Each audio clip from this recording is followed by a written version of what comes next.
Olá, voltamos, sexta-feira, né? Muito bom.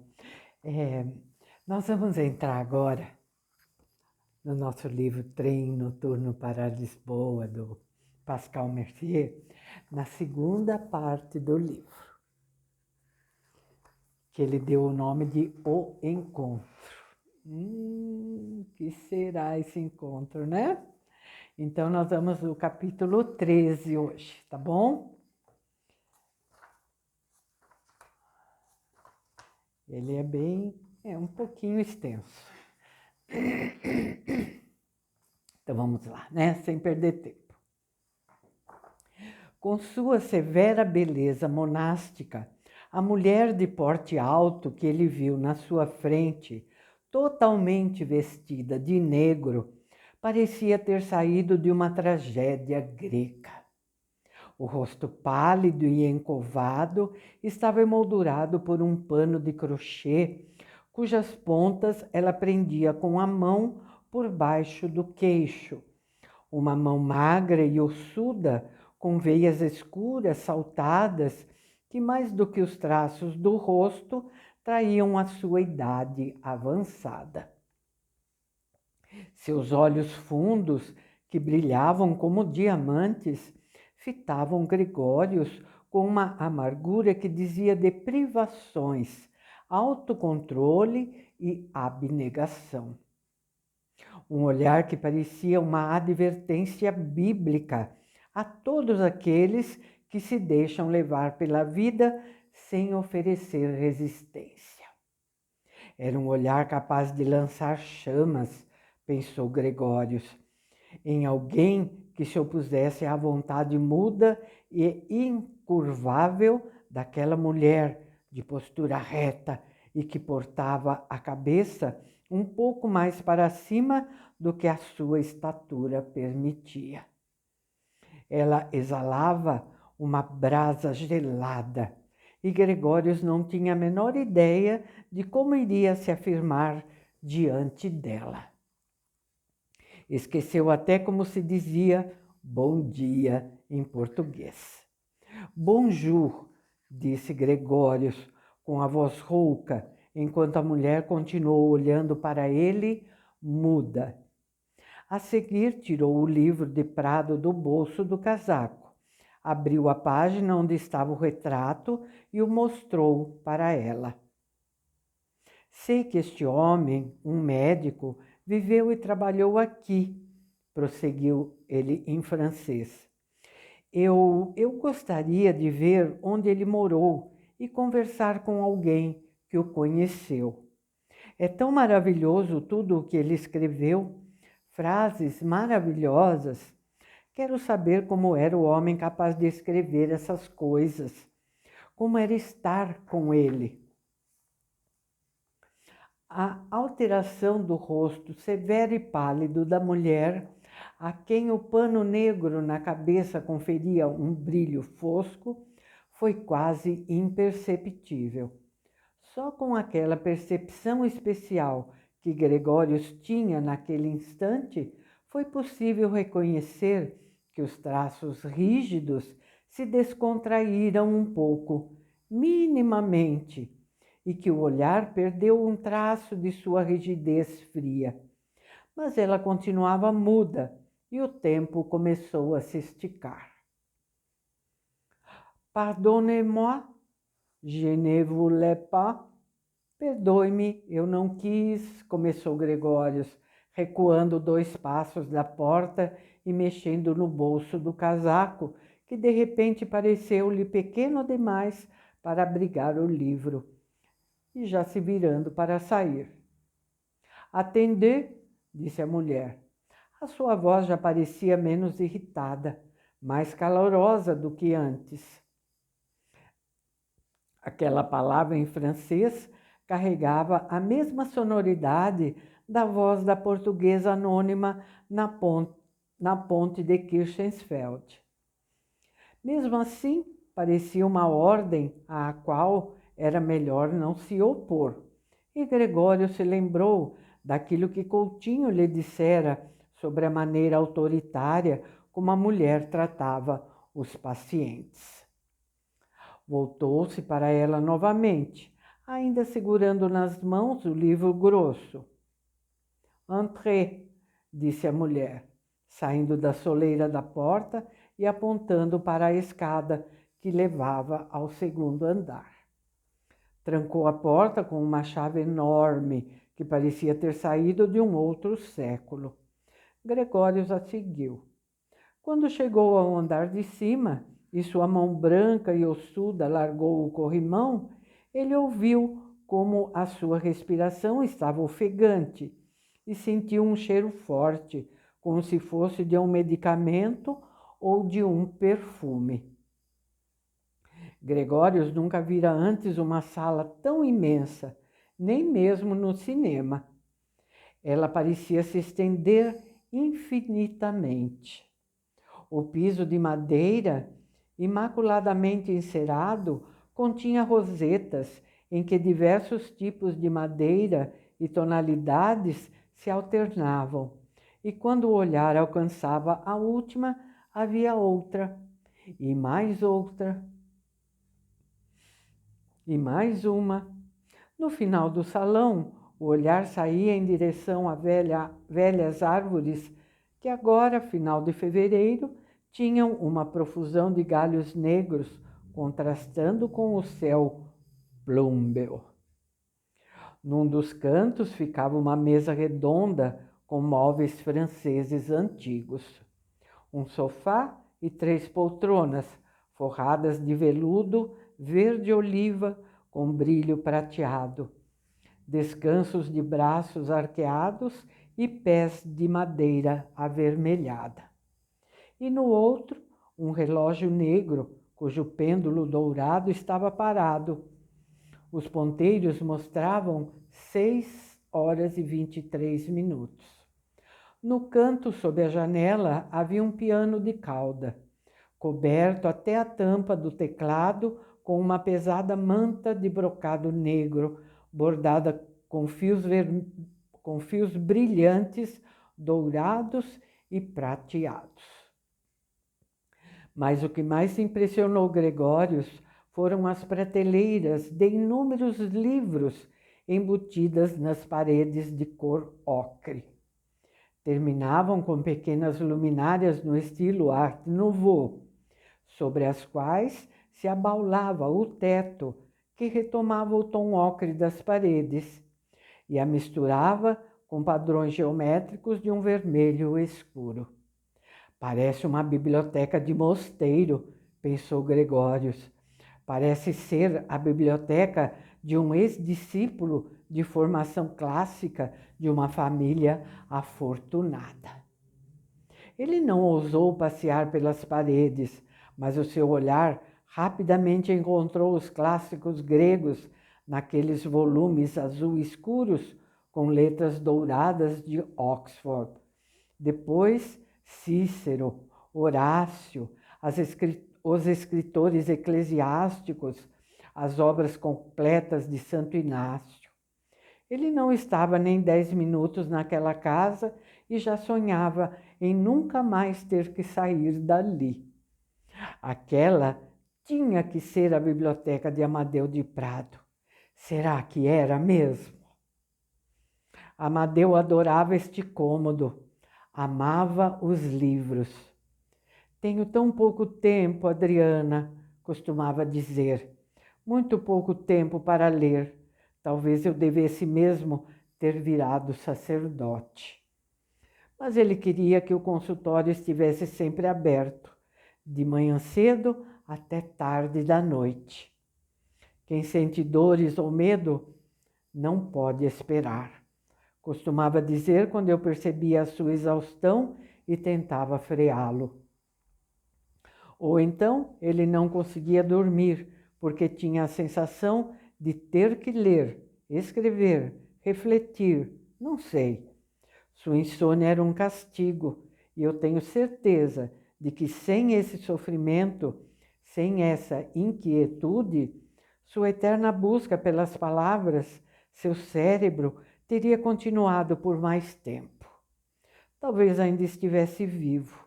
Este ano, no dia 20 de dezembro, faria 84 anos.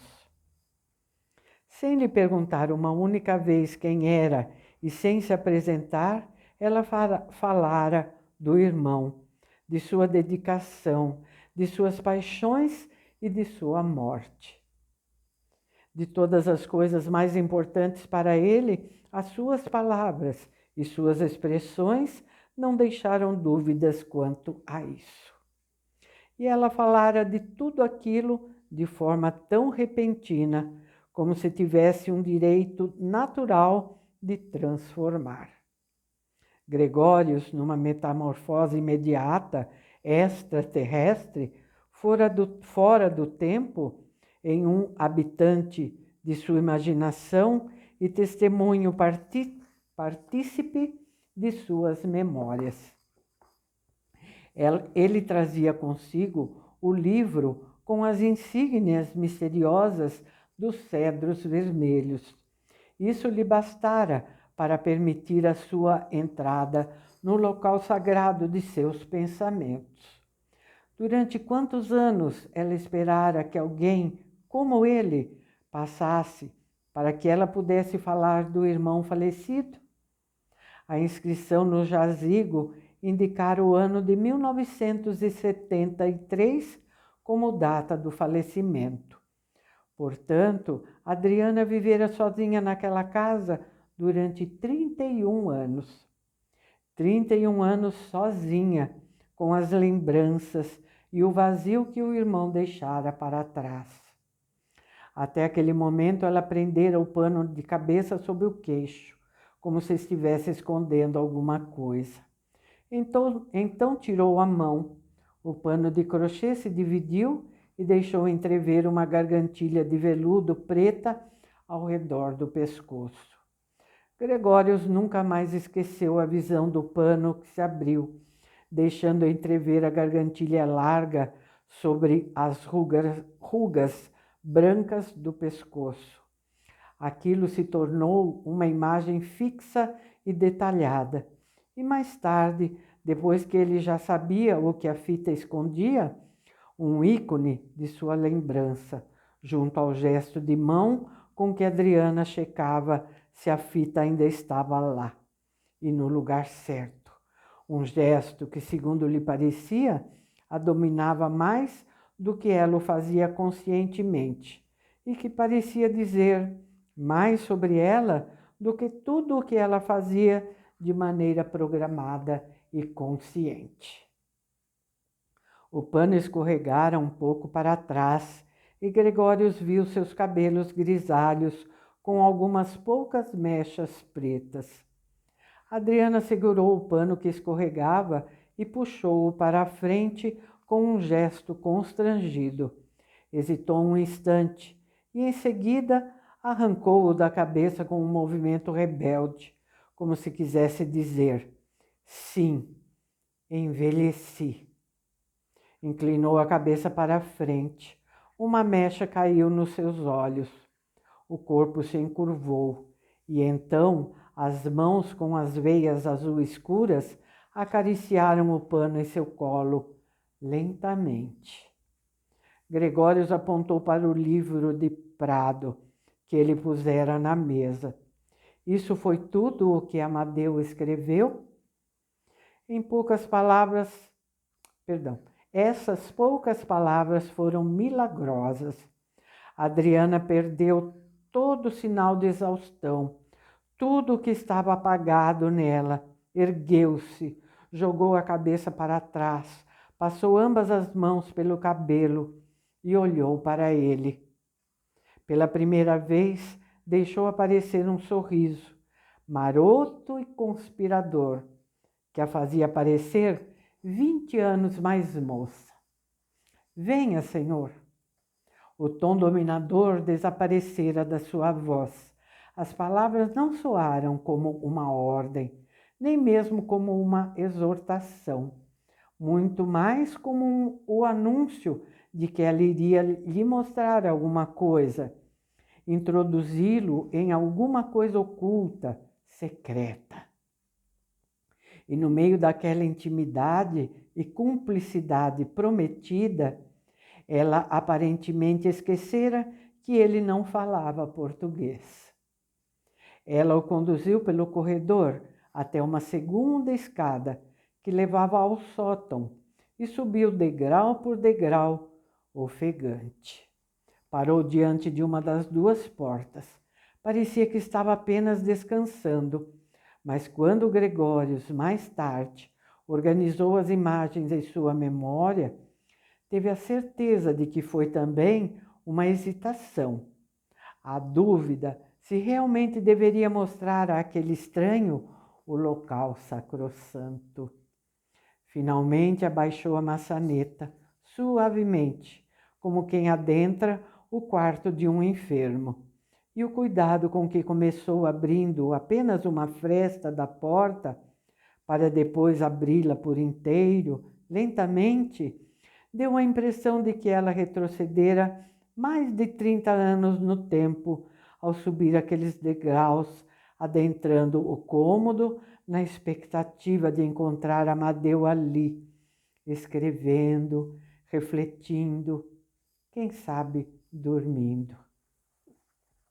No último canto de sua consciência, bem atrás, obscuramente, Gregórios foi tangenciado pela ideia de que tinha diante de si uma mulher que caminhava numa trilha estreita, a qual separava sua vida atual, visível, de outra, a qual, em sua invisibilidade e distância temporal, era muito mais real para ela, e que bastaria um leve empurrão, uma brisa, para lançá-la inexoravelmente no passado de sua vida com o irmão.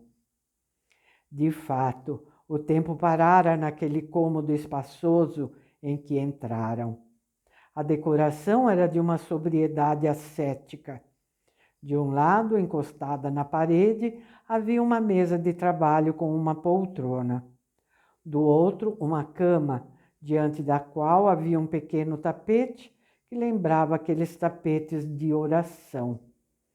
No centro, uma poltrona para leitura com um abajur de pé. Ao lado, pilhas de livros desordenadamente arrumados nas tábuas corridas. Mais ainda, era como se fosse um santuário, um altar da memória de Amadeu Inácio de Almeida Prado, médico, combatente da resistência e ourives das palavras.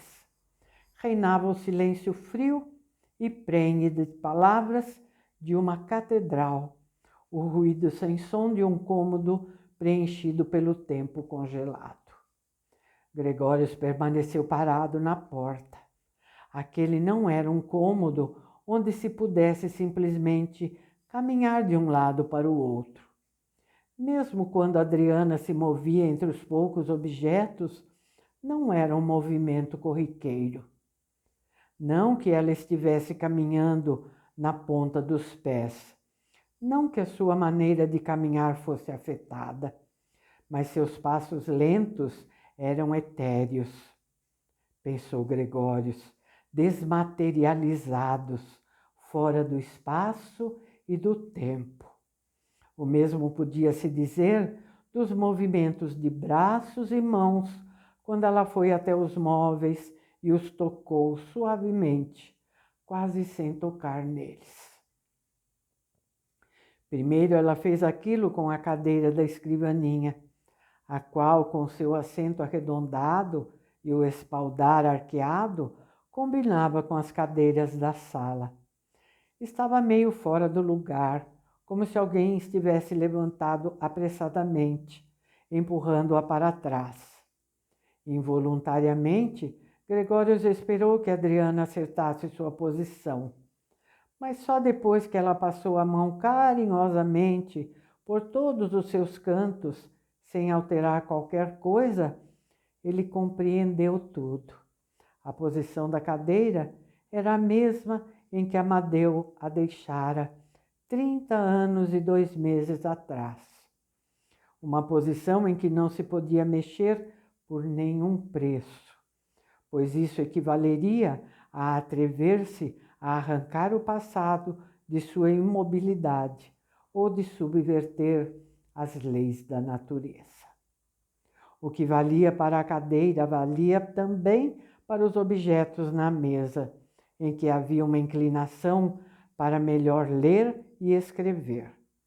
Ali repousava, meio torto, um livro imenso, aberto no meio, e diante dele uma resma de papel, sendo que na folha de cima, como Gregórios observou, havia algumas poucas palavras escritas.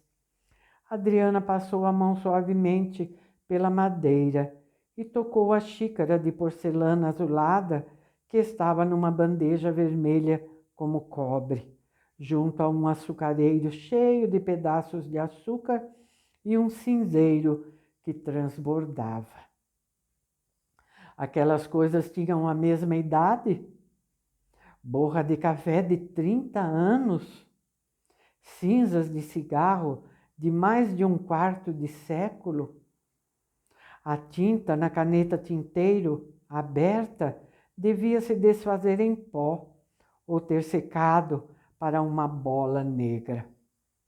A lâmpada no abajur verde esmeralda, ricamente decorado, ainda estaria funcionando. Havia mais um detalhe que surpreendeu Gregórios, mas ele demorou a entender. Não havia poeira. Ele cerrou os olhos e Adriana era apenas um fantasma de contornos audíveis que deslizava pelo cômodo. Será que aquele fantasma passara ali 11.000 dias tirando pó, tendo ficado grisalha? Quando ele voltou a abrir os olhos, Adriana estava diante de uma pilha de livros que parecia uma torre prestes a desmoronar. Estava olhando para um volume grosso no topo da pilha, com a imagem de um cérebro na capa. O cérebro, sempre o cérebro, disse ela com a voz quase inaudível e num tom acusador. Por que não disseste nada? Havia agora uma ponta de irritação em sua voz, uma irritação resignada, amortecida pelo tempo e pelo silêncio, com o qual o irmão morto respondia a essa pergunta durante décadas. Ele não lhe contara que tinha um aneurisma, pensou Gregórios. Não lhe falara nada do seu medo e da certeza de que a qualquer momento tudo acabaria. Ela somente soubera ao ler as anotações. E apesar de todo o seu luto, ficara com raiva por ele ter lhe negado a intimidade do conhecimento. Ela ergueu a vista e olhou para Gregórios, como se o tivesse esquecido. Lentamente o seu espírito voltou para o presente. Ah, sim, venha, disse em francês, voltando para a escrivaninha com passos mais firmes do que antes e abrindo 2 gavetas. Ali havia grossas pilhas de folhas prensadas entre 2 tampas de cartolina e presas com barbante vermelho. Ele começou com isso pouco depois da morte de Fátima. É uma luta contra a paralisia interior, dizia, e algumas semanas mais tarde. Por que não comecei antes? Não estamos atentos quando não escrevemos. Mal sabemos quem somos, sem falar de quem não somos. Ninguém podia ler esses escritores, nem eu. Ele trancava tudo e levava a chave consigo. Ele podia ser muito desconfiado. Ela tornou a fechar as gavetas. Quero ficar sozinha agora, disse abruptamente, quase hostil. E enquanto desciam a escada, não disse mais nada. Depois de abrir a porta da casa, permaneceu muda, rígida. Não era uma mulher a quem se devia dar a mão.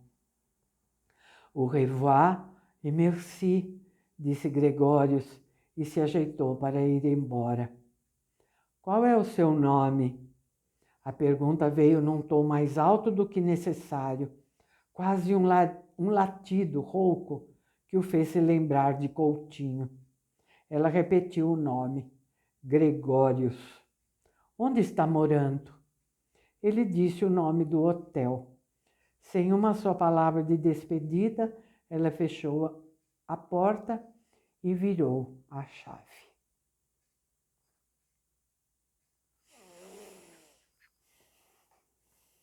Adriana. Muito bem. Amanhã a gente... Amanhã não, hoje é sexta, né? Segunda-feira agora. A gente vai então para o capítulo 14, tá bom? Então, até lá. Bom final de semana, aproveitem bastante, tá bom? Quem não conseguiu acompanhar tudo durante a semana, que essa semana teve capítulos longos, né? Quem sabe aproveita o final de semana para pôr em dia a leitura, né? Tá bom? Então, tchauzinho. Até lá, muito obrigada pela companhia de vocês. Eu gosto sempre de saber como é que está sendo a recepção da leitura para vocês. Comentem para mim, tá bom? Se gostaram, deixe seu like. Se estão satisfeitos com o canal, divulgue. Quem sabe outras pessoas vão se chegando, né? Aí o canal cresce, mais pessoas vão tendo a oportunidade de acompanhar aqui as leituras, tá bom? Tchau!